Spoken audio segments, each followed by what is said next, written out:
Oh, well, ladies and gentlemen, you might want to stop rolling your fat doobies tonight because, yes, this is being actually broadcasted live on news. You do not have to subscribe. You do not have to like the video. Check this out. Roll it. Alert. The Wall Street Journal is reporting that President Trump privately has approved an attack plan for Iran, but has not yet given the final order. No. Will the U.S. get involved? Should we get involved? And what would it look like? No, David Burke. say psych right now. Yo! What happened to not getting involved, man? U.S. not getting involved? U.S. 110% getting involved, bruh. Like, they're getting involved, bruh. Retired Lieutenant Colonel is a Top Gun instructor and Marine Corps officer. David, great to see you. Colonel, you have some experience here, although we've never dropped this 30,000-pound bomb. What could it do? 30,000. Yeah, this would be the first drop in combat, but we are very familiar, a lot of testing with this bomb. This is a massive weapon designed to penetrate deep underground, hardened targets, well-protected targets like the one you're discussing, and take them Okay. out. So you say it's probably, even though we have some options, if you could take a look at this full screen, we're going to use the B-2, and we're going to have, God. is it going to be one 30,000 bomb per fighter jet? Each B-2 can carry 2. It wouldn't surprise me if you had a single drop from an aircraft, but it can carry 2. I think you were telling me yesterday that the first one penetrates down and the second one will go into the hole. Yeah, that's a likely scenario. This is like Top Gun Maverick, bro. This is like Tom Cruise. Where is Tom Cruise at? Yo, we need Tom Cruise right now. We really need Tom Cruise right now. What's going on? We need him to stop this. And guys, mind you, this is being talked about on a live news channel. Looks like the Fox dudes be having orgasm while talking about world wars out there, bro. It's crazy. Having multiple bombs is probably going to be required for this situation. Absolutely right. You got it. So, okay, so let's advance. Oh, okay, I can advance myself. I did not know that. You think it's going to hit on an angle, but yet it's going to glide. You said that this is going to be a little bit different. It's not going to be the World War II, open up the hatch and it falls to the ground. Describe how it's going to penetrate. Yeah, this is a smart weapon. Has a GPS antenna in the nose. It has a really good guidance system to get exactly where it wants to be. And this is a massive bomb, Brian. It's 30,000 pounds. Now, not a lot of explosive, but a lot of weapon itself to penetrate into the ground. And that first bomb is going to hit the target, dig deep into the ground, and then detonate. Colonel, so take a look at this. This, I imagine, is an animation of the bomb. Yeah. Going deep. This would be the first one in that scenario.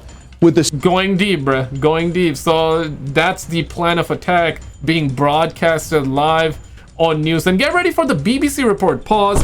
BBC equal British Broadcasting Channel or Corporation. I didn't dig deeper than that. Okay, guys, and there's a reason for it. Okay, because there are two different meanings about the BBCs. Okay, so you search one, you get another one. Pause. I don't want that. Okay. The second one know exactly how to get into the hole the first one leaves behind.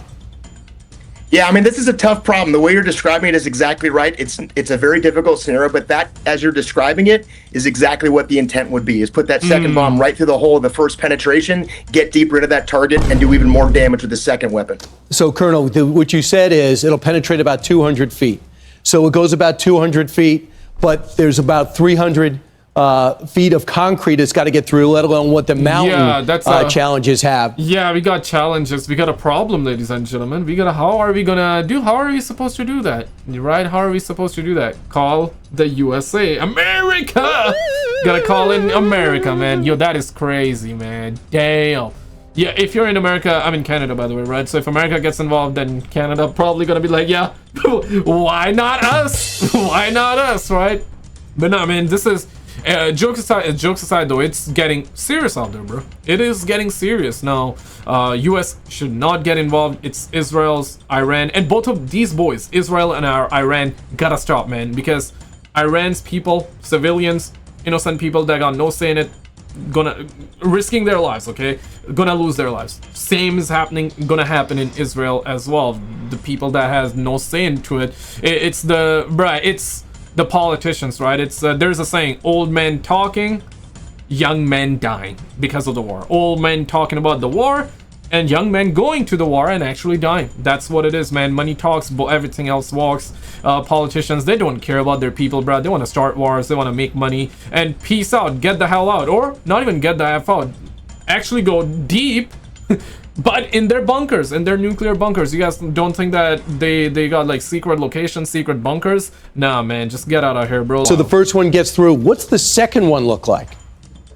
Oh, crap. Second one looks very similar in terms of the glide path, and the way you're describing it, this is what we call weaponeering. This is the professionals thinking about how deep is this target, how deep does the bomb have to go, how many weapons does it need, what's the angle. All those things you're describing is exactly right. This is the problem that they're addressing, and that second bomb, in a perfect world, goes right through the initial hole that the first bomb created and penetrates even deeper into the target to do the damage that's needed. So where's it coming from? I understand they're not going to be deployed in theater. It's probably going to be coming from the U.S. Wouldn't work for us to tell us exactly where, but one would go get refueled midair. They're probably that situation's in place right now. How many fighter jets you think? How many B-2s you think we'll need? Probably one, right? Yeah, I would not be surprised if you had multiple B-2s. The great thing about that aircraft, this is a... Well, I'm not a veteran, so how would I know, right? Well, okay, I thought it was going to be one or two, perhaps. No, maybe not. Maybe multiple. Remarkable machine. I think the longest B-2 flight is something like 44 hours. So our ability to launch from the United States, if we choose to, or a forward deployed base, getting the target and back is absolutely in the... Imagine sending your country veterans, countrymen, to fight for another country's war. And yeah, bro, it is wild out there. Real quick though, I need to shout out the homie V2 Squad 3 General Defector for following over on the grams. If you do have the grams, I would love to have you there. First link in description. And also shout out to the homie Capital E, Albert, and Paps, Jean-Francois, Anna, Susan, Mr. Burns, and all of you guys for being members on the channel. Really appreciate it. Thank you guys so much for all the love. Alright, let's get back to the content here, boo boo, and wait for it. We gotta get down to the BBC too. Pause. In the wheelhouse of the capability of this aircraft, and I would expect to see multiple aircraft on this mission. For a guy that knows how to do these flights, what's the challenge for the pilot? Listen, there's a lot of challenges. Obviously, not getting hit by the anti-air weapons, I guess. If they got some, right? And yeah, not exploding midway through and making sure it hits the target and making sure you come out alive. Yeah. Anytime you take an American aircraft, American air crew, American systems, and fly into enemy territory, there is risk. The great thing about these B-2 crews, they've been practicing and preparing for this their entire careers. They are more than capable of doing this. This is things they've prepared and trained for. So once the mission starts, they're focused on that. There are certainly risks associated with the mission itself, but these are highly trained, highly capable people. Your brother out here holding it, it looks like something else. Pause. That are more than ready to do this. And just by the way, you told me off camera that it's not something you get the Israelis trained up on quickly. It'll have to be an American pilot. And yeah, and by it gotta be America, gotta be the big brother America, bro. Now Israel, bro, like these suckers got US by the balls, bro. It's crazy, man. But US should not get involved because then you got China, Russia as well, right? That you gotta worry about too. Let Israel and Iran beef it out, right? And then hug it out too, because eventually the beef's gonna stop, right? But if US aids Israel, then you of course risk bringing in China too. That's gonna side Iran. So yeah, man, like come on, man, like damn, bro. President Trump has approved plans for America to join Israel's attacks on Iran, but is said to still be making a final decision on whether to go ahead with that.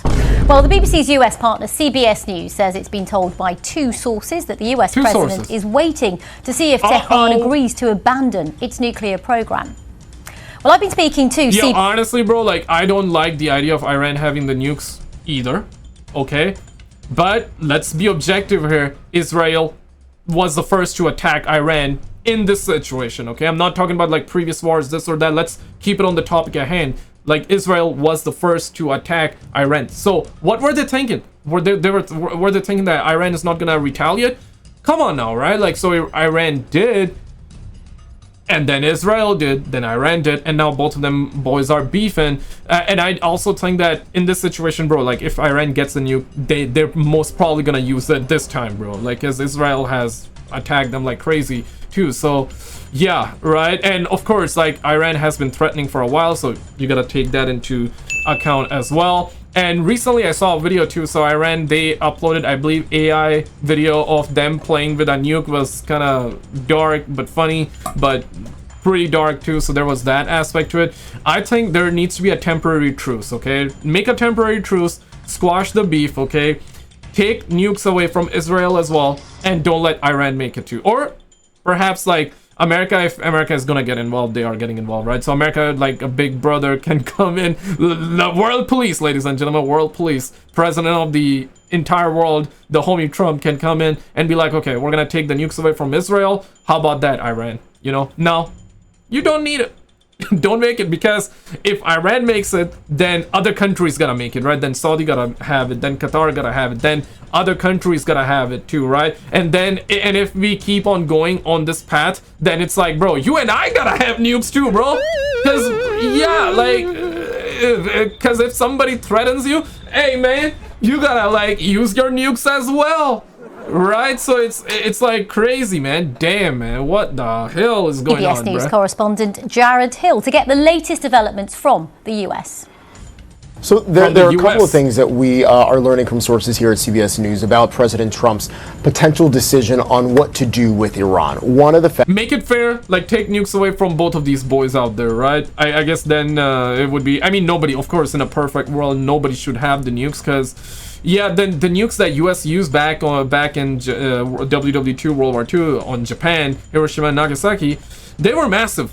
For that time, they were massive. But now, I mean, even now, they're massive, don't get me wrong. But the point that I'm trying to get at is that what we have right now is 100 times worse. Some might even say 1,000 times worse. I mean, I'm not like a scientist out there, but yeah, the amount of megaton that they used back in WW2 in Japan, yeah, let me Google that to get the exact number. But now we got 100 megatons, right?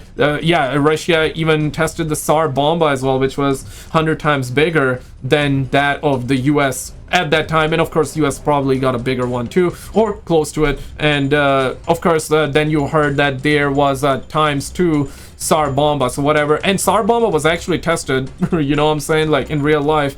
But apparently Russia made Tsar bomba times 2 afterward, and that's like public knowledge. But deep down, I mean, of course, they're not gonna let all their secrets out. So what do they have privately? I mean, you can only imagine. Factors from what we've learned from sources is that it is dependent upon whether Iran in some way, shape or form decides to abandon its nuclear program. Yesterday, President Trump said that Iranian officials had been asking to come to the White House to talk about this. Iranians, though, have said that they have not had any. Yeah, not even a megaton. It was like 21 kilotons of TNT. Yeah. Okay, so Little Boy, which had an estimated yield of 15 kilotons. So Fat Man, 21 kilotons, that was used on Nagasaki, and Hiroshima Little Boy was 15 kilotons, which is huge. But comparison to what we got right now, we got megatons, bruh. Like, comparison to what we have now, this is nothing, man. This is just babies, like Little Boy, that's what they call it, right? Any type of conversation about that, and so we still don't know what the truth is there. The Iranians are also saying that they don't plan on surrendering. The other factor here that we've learned is that President Trump is potentially waiting for more U.S. military assets to arrive in the region before he makes a decision on whether there will be some type of physical strike on Iran. We have seen some efforts from some Republican and Democratic lawmakers here in the U.S. on Capitol Hill in Washington, weighing whether they should push through a bill or a law that would prevent President Trump from acting on Iran without the approval of Congress. That is in the early stages right now, but all of this showcases just how divisive this issue is here in the States. Indeed. Yeah. Check this out. So shout out to the homie Asmon Gold. Roll it. Trump has maybe we're gonna get involved. I mean, I do think that this entire situation, if he does this wrong, he's going to pretty much lose the majority of his support, or not the majority of his support, but he will lose a lot of support, and he'll lose a lot of influence. China will go over it if USA gets involved. I think China, I don't know if they're going to... China is also indirectly involved, right? US has been, I mean, US right now, they are trying to get directly involved, but US has been indirectly involved, of course, for a while. And of course, in this case, China is also indirectly involved, helping Iran too. So that's the thing, right? You do not want US and China jumping into it. Because of course, like US, China, yeah, they're not like super like together. Right, so gonna do that or not. Define wrong outcome. Wrong outcome is, I mean, if they don't get what they want, basically, right? If they get pushed into a war, if we have troops deployed, like I think that if for whatever reason troops get deployed into Iran, I think this will create a massive divide. It will be very bad if that happens. There'll be blowback, yeah, and it makes sense that there would be blowback for that too, right? I mean, it definitely does. You could easily see why. And then, you know, like, there will be a lot more hate as well, right? So yeah, they're trying to divide us all. That's the goal of politicians, media, right? And I guess we're really at a time where we're all like pretty much divided, right? Like, we're really divided. So this is gonna create even more of that. So yeah, war is never the answer, you know. Eye for an eye, the world goes blind. So yeah, check this. President's potential options here. And as you see it, there are three main scenarios that could play out here. The first one is essentially that CNN out here having an orgasm too about it. So there we go, man. Israel decides to go it alone. Correct. So if if the president decides to let the Israelis do it by themselves, if he's comfortable, he thinks they have the capabilities to do enough damage that he's comfortable with the after effects of it, this is what it would look like. So in terms of Fordo, you really have two options. The Israelis previously launched a raid into Syria about 200 kilometers north into a chemical weapons facility. So they put commandos on the ground before. That's an extreme option with a lot of risk, obviously putting people on. But as you can see, the tunnel entrance is here. So we got them here. Right yeah. Here, right there. Okay. And here. Okay. Right. So if you're going to send folks inside into the mountain, into a deep buried facility, as a render safe mission, kind of difficult. Yeah, but I mean, how defended is this area then? One guy said fart in the vents, bro. I mean, are there, Iranians on the ground? Sure. What else is there? So, I mean, there's plenty of defenses that are here. This was specifically Age of Empires, built as a deep buried facility to withstand conventional attacks, either from a ground or an air raid. Yeah. So, and you also have what we call fatal funnels or choke points, because if there's any guns inside, those are the only entrance points, and that's where they're pointing. So it's a very difficult mission set for anybody performing it. Yeah. No. So the second option is that the United States does a limited attack, and it sounds like from our reporting that is what the United States is trying to figure out. What is the limited option here? Right, so if it's limited option, so if it wasn't the I mean, the second option should be like, okay, let Israel and Iran beef it out 1v1 Rust on Modern Warfare 2009, you know, in the good old Modern Warfare 2 2009. Or you know, Activision can make a Call of Duty for these twats out there, and these politicians can beef in it, because these old men, bruh, they're trying to send us all to hell right now, bro. Ground raid in the Israelis, those same tunnels, if they don't bomb them, it collapse the tunnels and the air shaft so that they can't get inside, requiring constant suppression, then it becomes the U.S. option, right? There's really only one aircraft that's capable of carrying the 30,000-pound bunker-busting bombs required to do the mission, and it's the B-2 stealth bombers. So yeah, we already heard about this one. Round trip to the United States. Yeah, we heard that Fox was also having an orgasm talking about it too, up to 80 MK, 82 500 pounds. Damn. With refueling, provided that nothing forward deployed, probably multiple sorties involved, but that's realistically what we're looking at. We're going to do enough damage to set the program back. Yeah, and the B-2s, it's laggy. Israel.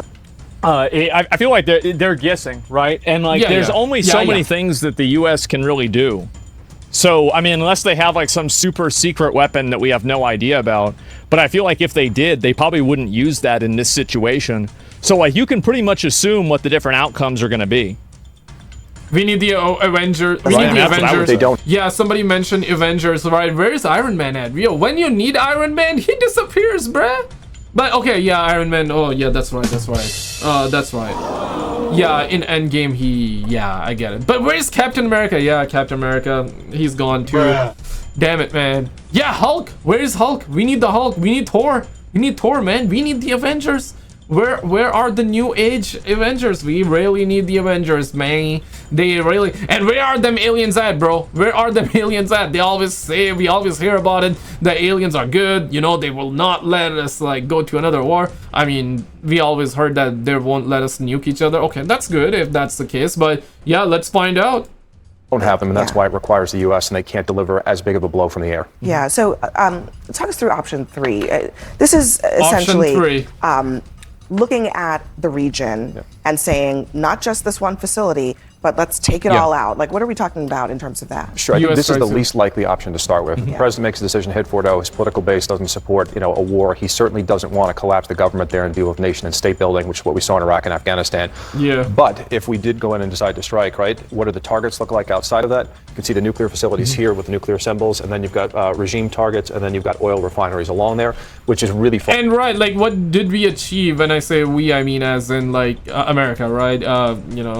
NATO countries or whatever the case might be. Yeah, NATO countries. What did we achieve with Iraq and Syria and all these wars? Nothing, bro. There were never weapons of mass destruction. And again, like, Netanyahu was involved in it too, right? Like, yeah. So nothing was achieved. It just created more. It divided people a lot more. It created more hate, and then, you know what? It created more wars afterwards. So yeah, eye for an eye, the world goes blind. Never is the answer, but that's exactly what's going on right now. So yeah, wars will never stop, man. Like, born too late for the jungle wars, born too early for the space wars, but guess what? We're born right in time for another one of those desert war, ladies and gentlemen. Far expanded at that point, it's more likely that would be, but that would realistically probably only happen if they decide to go after U.S. forces in the region. So we have. Yeah, I feel like even if that happens, there's going to be a lot of people that still won't want to get involved in the war. Like, even if U.S. forces got attacked or something like that, I still just don't really. I just don't really see that happening. It could be false flag. There's that aspect to it, right? So we wouldn't know whether it was for real, or it was like a false flag operation from Israel, like they have done in the past too, to get US involved, right? So either, yeah, or perhaps, like, what if Iran does a false flag this time to get but nah, they wouldn't. Yeah, that's the thing though, they don't make sense. They're not gonna do a false flag too, because they don't want US getting involved, right? So there we go. So they're not gonna do it. Israel is probably gonna do it to get US involved in case US does not get involved. And if it happens for real, then there would always be that question, hey, was it for real, or was it a false flag from Israel? Base in Doha, we've got major bases in Kuwait, but what's probably the most likely would be the U.S. bases here, sort of Baghdad, up north in Kurdistan, and then here in Syria along the border, which is what everybody's predicting they would try to hit. So the U.S. has been surging assets in. F-22 squadron came in today into the U.K., all kinds of fighter assets and air defense systems to protect U.S. forces that are there. Ships were moved out of the harbors, and aircraft that were not in hardened bunkers have already been moved out. Over. It is very clear the U.S. is preparing for a potential option to strike at this point. Yeah. It's obvious. It's obvious it's going to happen 100%. Yeah, right, like the homie Trump is getting the veterans out there. Yeah, they're not gonna drop them there. Like, yeah, it's not like I mean, this has been faster than Amazon overnight delivery, bro. Right? Like, but this is not for Amazon deliveries, guys. Like, this is getting serious. Did you see this video though? If not, click on this video on the screen. Apparently, we were also hearing about some UFO stuff as well. There was like NASA footage came out about the UFO one in the orbit as well. Check it out, and I'll see you right there. It was a crazy one.